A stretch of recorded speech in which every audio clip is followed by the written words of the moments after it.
خدا کی قسم یہ کہتے ہوئے مجھے کچھ آر نہیں ہے، یہ ان کی بےغیرتی کی انتہا ہے، کہاں لے کے جاؤ گے مال؟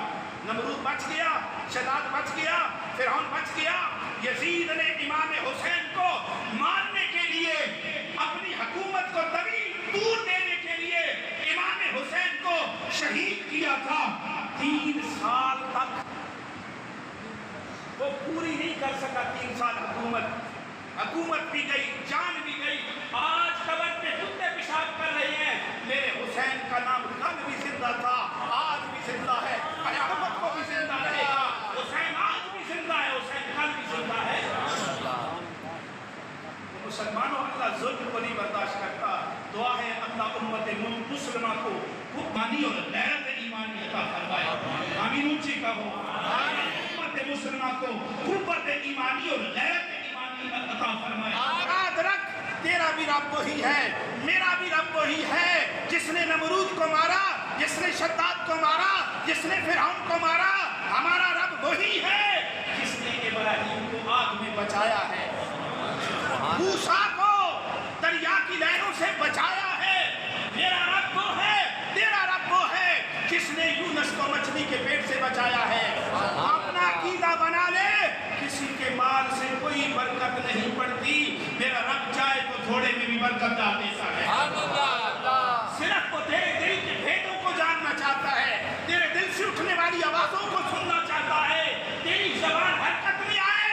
اگر تو محمد کا غلام ہے تو اس کی قدرت حرکت میں آ جاتی ہے۔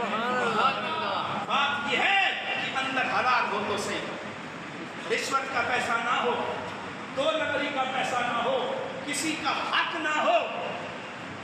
میں جب سنتا ہوں نا فلاں ادارہ ظلم کروا رہا ہے، زیادتی کروا رہا ہے، تو خدا کی قسم دل کھولتا ہے کہ یہ مسلمان ہیں جنہیں دیکھ کے شرمائے یہود۔ مسلمان کو رحمت ہے، مسلمان رحمت ہے۔ نکال دو اپنے اندر سے بغض کو، نکال دو اپنے اندر سے حسد کو، نکال دو اپنے اندر سے ہر برائی کو، پھر دیکھو تمہارا خدا کرتا کیا ہے۔ آج اگر حسد کی ضرورت ہے، آج اگر بغض کی ضرورت ہے، تو وہ اسرائیل کے ساتھ کی ضرورت ہے۔ آج اگر دشمنی کی ضرورت ہے تو وہ اسرائیل اور اس کے پالتو جانور جو ہیں ان کے ساتھ کرنے کی ضرورت ہے۔ آپس میں کیوں لڑتے ہو؟ آپس میں کیوں لڑاتے ہو؟ مسلمان ہو کے یہ کام کرتے ہو؟ یہی تو حالت ہے نا۔ 100 ممالک، 57 ممالک، 57 جی، امداد بھی نہیں پہنچے دیتے۔ کل یہ اسلحہ، یہ مال و دولت، عربوں کے پاس کوئی کمی ہے؟ بولو تو صحیح، عربوں کے پاس مال کی کمی ہے؟ کوئی ہے کمی؟ کوئی بےغیرتی کی انتہا نہیں ہے کہ ان تک خوراک بھی نہیں پہنچائی جاتی؟ کیا وہ اللہ کے گھر کے باسی نہیں ہے؟ آج اگر ایک حرم پہ ظلم کیا جا رہا ہے تو 2 حرم پیچھے مسلمانوں باقی ہیں۔ اگر ایک پہ تم کچھ نہیں کر سکتے تو پھر میں یہ دعوے سے کہتا ہوں پھر دوسرے حرم کو بھی تم بچا لو سکو گے۔ جس طرح مسجد اقصیٰ ہے اسی طرح مسجد نبوی بھی ہے، جس طرح مسجد اقصیٰ ہے اسی طرح بیت اللہ بھی ہے۔ تینوں اللہ کے حرم ہیں، بندے کے بنائے ہوئے نہیں ہیں۔ کہاں گئی امت مسلمہ کی غیرت؟ میں تو کہتا ہوں مر چکی ہے۔ آپ بے بس ہے نا، میں بے بس ہوں نا، حکومت والے بے بس تو نہیں ہیں۔ 22-24 کروڑ میں سے ایک بندہ گیا، اس نے حق ادا کر دیا، اس کا ثمرہ اللہ رب العزت دے گا، اس کی بقا، اس کی یہ مشکلات میں جانا یہ ضائع نہیں جائے گا، یہ یاد رکھیں۔ اللہ اس پہ اجر دے گا، اللہ سبیل بھی نکالے گا۔ وہ تو صرف دیکھنا چاہتا ہے، نکلو، وہ کہتا ہے جب جنگ لگ جائے پھر میرے نزدیک سب سے برا وہ ہے جو پیٹ دکھا کے بھاگتا ہے۔ جب کود جاؤ پھر میرا نام لو، پھر میں جانوں اور تو جانے۔ پوری دنیا میں عالم کفر تھا، ایک طرف 313 مہتے تھے، ان کے ساتھ کوئی نہیں تھا۔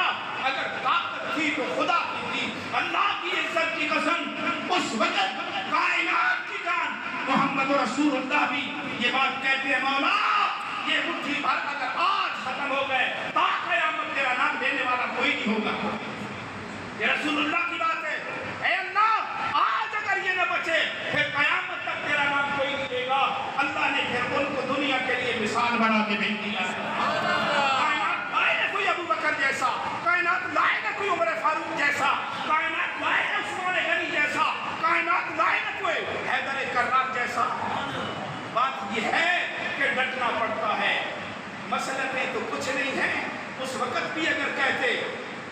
ٹھیک ہے ہم تھوڑا تمہارا مان لیتے ہیں تھوڑی اپنی منوا لیتے ہیں کہ اللہ کو کیا پڑی تھی لکم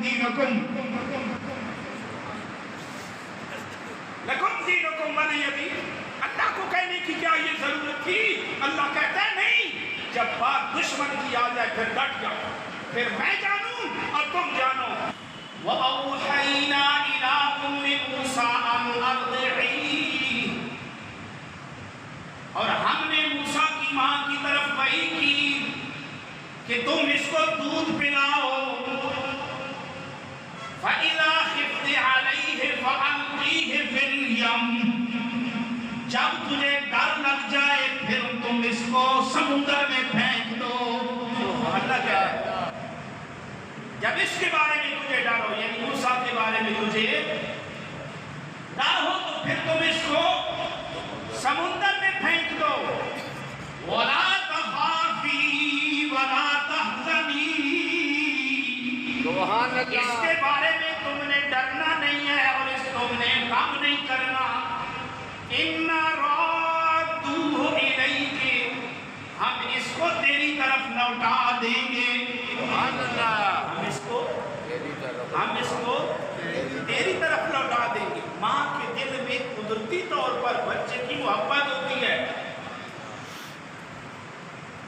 اب وہ اظہار کرتی ہے بچہ ہاتھ سے جاتا ہے دشمن بڑا مضبوط ہے دشمن طاقتور ہے دشمن اقتدار میں ہے اور جب پاس اقتدار ہو تو پھر سیاہ و سفید کا مالک ہوتا ہے پھر جو وہ چاہے کرے کر سکتا ہے اگلے کی پھر اتنی طاقت نہیں ہوتی تو اللہ نے کہا فَإِنْ خِفْتِ عَلَيْهِ جب تمہیں اس کے بارے میں ڈر لگ جائے فَأَلْقِيهِ فِي الْيَمِّ تم اس کو پانی میں پھینک دو وَلَا تَخَافِي وَلَا تَحْزَنِي اس کے بارے میں ڈرنا نہیں إِنَّا رَادُوا إِلَيْكِ وَجَاعِلُوهُ مِنَ الْمُرْسَلِينَ ہم اس کی حفاظت کریں گے تیری طرف لوٹا دیں گے اور یہ آنے والا کوئی معمولی نہیں ہے یہ رسولوں میں سے ہے سبحان اللہ اب دیکھو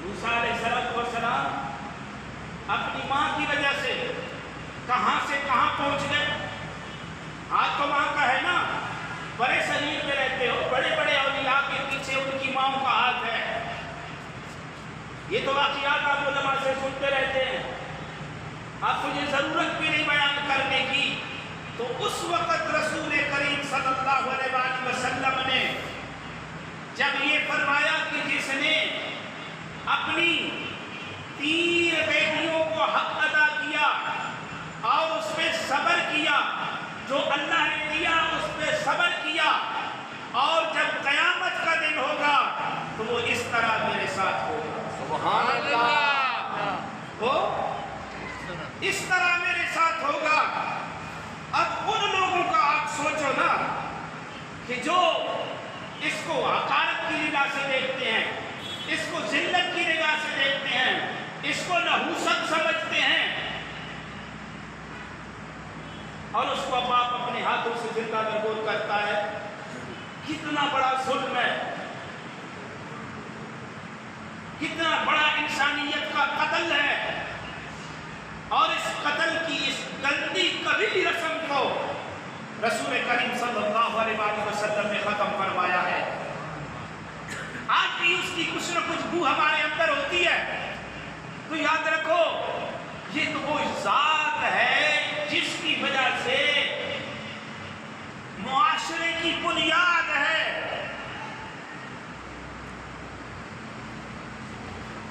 یہ سماجی دلیل ہے بچی کے اوپر معاشرے کی بنیاد ہے معاشرے کی بقا ہے معاشرے کی سلامتی ہے بھائی بچیاں نہ پیدا ہو تو معاشرہ بڑھ سکتا ہے بتاؤ نا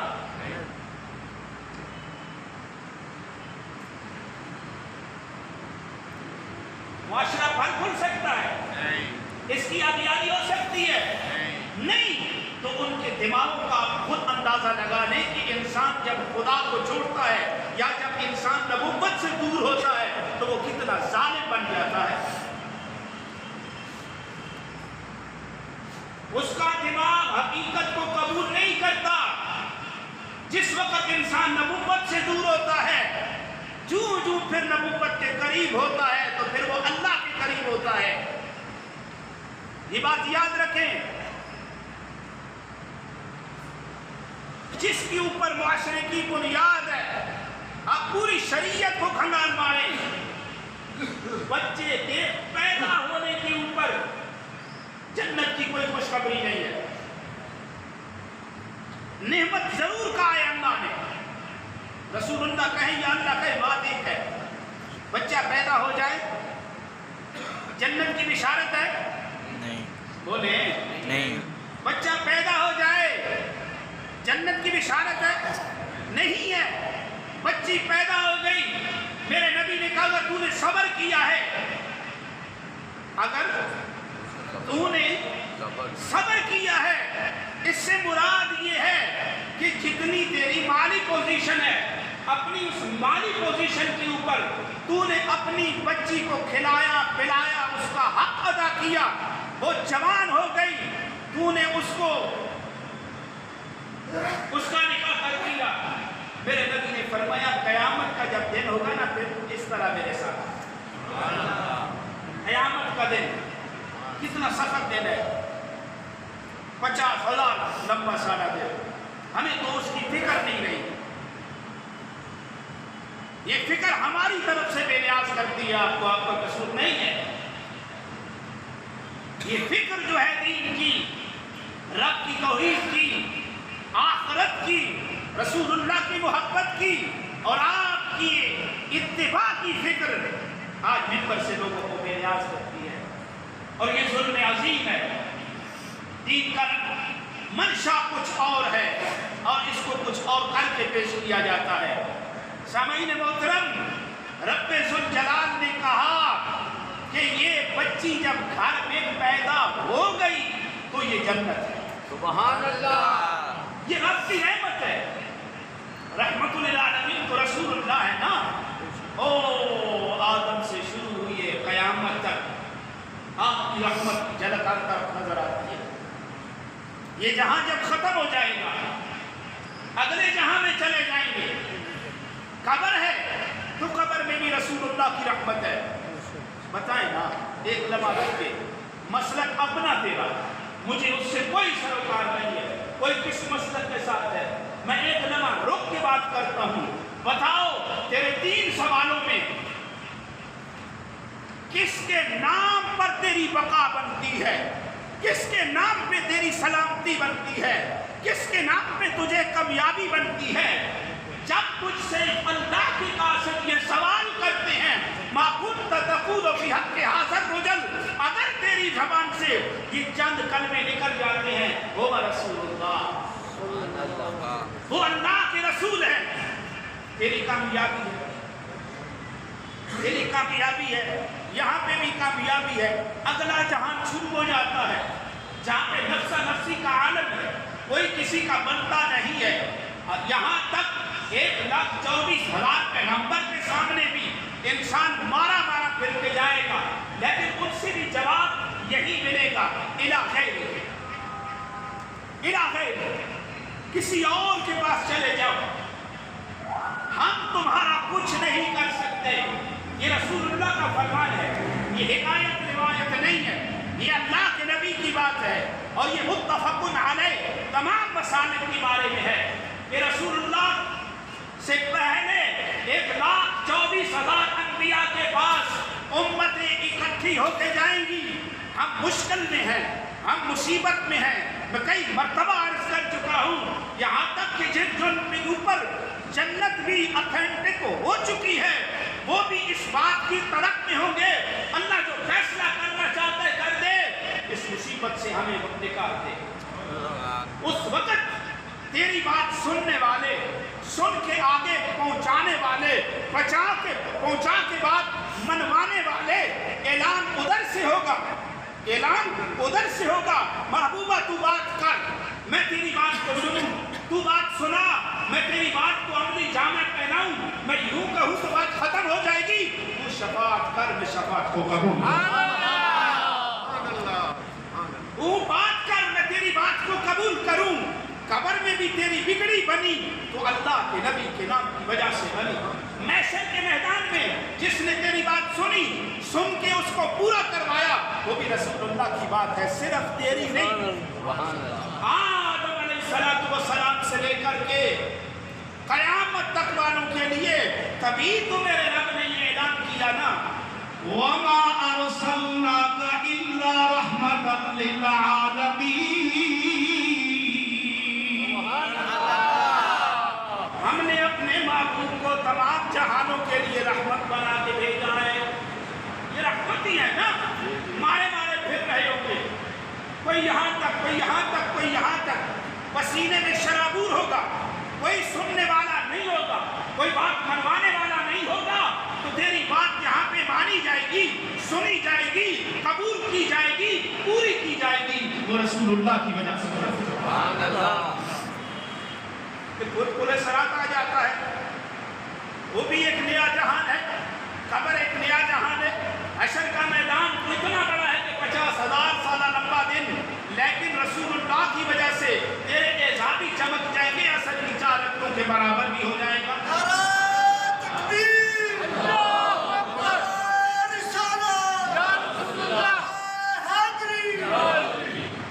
تو سامعین محترم، میں عرض کر رہا ہوں کہ اولاد بچی اس وقت نحوست سمجھی جاتی تھی جس وقت اللہ نے وَمَا أَرْسَلْنَاكَ إِلَّا رَحْمَةً لِلْعَالَمِينَ کا اعلان فرمایا ہے۔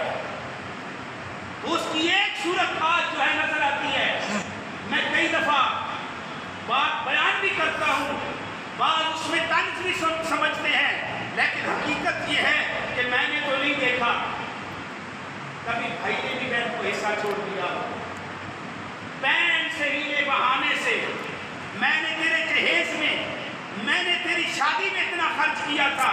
بھائی وراثت ماں باپ کے مرنے کے بعد بنتی ہے، ان کے جانے کے بعد بنتی ہے، اور یہ حق دینا پڑتا ہے۔ یاد رکھیں، برکت اسی میں ہے جو رسول اللہ نے کہہ دیا ہے، خیر اسی میں ہے جو رسول اللہ نے کہہ دیا ہے، اس کے علاوہ خیر نہیں ہے۔ اس مال میں برکت نہیں ہے جو ناجائز ہے، چاہے وہ رشوت سے ہے، چاہے وہ سود سے ہے۔ ہماری بقا اور سلامتی، ہماری کامیابی اور عزت دنیا میں بھی اور آخرت میں بھی رسول اللہ کے اخبار کے اوپر کھڑی ہے، رسول اللہ کی بات کے اوپر کھڑی ہے۔ یاد رکھو میرے بھائیوں، توجہ کرو، شاید کسی کو میری بات یہ کڑوی بھی لگ رہی ہو کہ بہن کا حصہ مولوی کیوں اس پہ زور دیتا ہے؟ میں زور نہیں دیتا، میں اللہ کے نبی کا پیغام پہنچاتا ہوں اور بات میں دلیل سے کرتا ہوں۔ فرض محال ایک بندہ، ایک کنال، ایک مربع تو لے بھی لیتا ہے، اس میں برکت کون ڈالنے والا ہے؟ تو بولو تو صحیح، اللہ کی بات کر رہا ہوں، کسی اور کی تو نہیں کر رہا۔ جس وقت موسیٰ علیہ السلام کے پیچھے فرعون جا رہا تھا، فرعون اپنے دشمن کو ختم کرنے کے لیے جا رہا تھا یا کامیاب کرنے کے لیے جا رہا تھا؟ توجہ ہے، کیوں جا رہا تھا؟ پیچھے فوج کے ساتھ جا رہا تھا، اسلحے کے ساتھ جا رہا تھا۔ موسیٰ علیہ السلام اور آپ کے چاہنے والے تو نہتے تھے، اسلحہ بھی نہیں تھا، بے سر و سامانی کے عالم میں تھے، فرعون کی بادشاہی بھی ہے، جاہ و جلال بھی ہے، طاقت بھی ہے، قوت بھی ہے، فوج بھی ہے، لیکن وہ پانی کی لہروں میں آ کے مرنا چاہتا تھا؟ بولے پسند کرتا تھا؟ مرنا پسند کرتا تھا؟ نہیں پسند کرتا تھا، وہ زندہ رہنے کے لیے اس کو مارنا چاہتا تھا۔ اللہ نے اس کو تا قیامت نشان عبرت بنا دیا ہے، اللہ نے اس کو نشان عبرت بنا دیا ہے۔ وہ مرنا نہیں چاہتا تھا، اللہ نے اس کو مار کے دکھا دیا۔ وہ موسیٰ کو مارنا چاہتا تھا، میرے رب نے موسیٰ کو بچا کے دکھا دیا۔ تو اس میں عقل والوں کے لیے نشانی ہے۔ شداد نے جنت تیار کی اور بڑی خوبصورت جنت تیار کی۔ جنت کیوں تیار کی؟ سینکڑوں سال تک اس جنت میں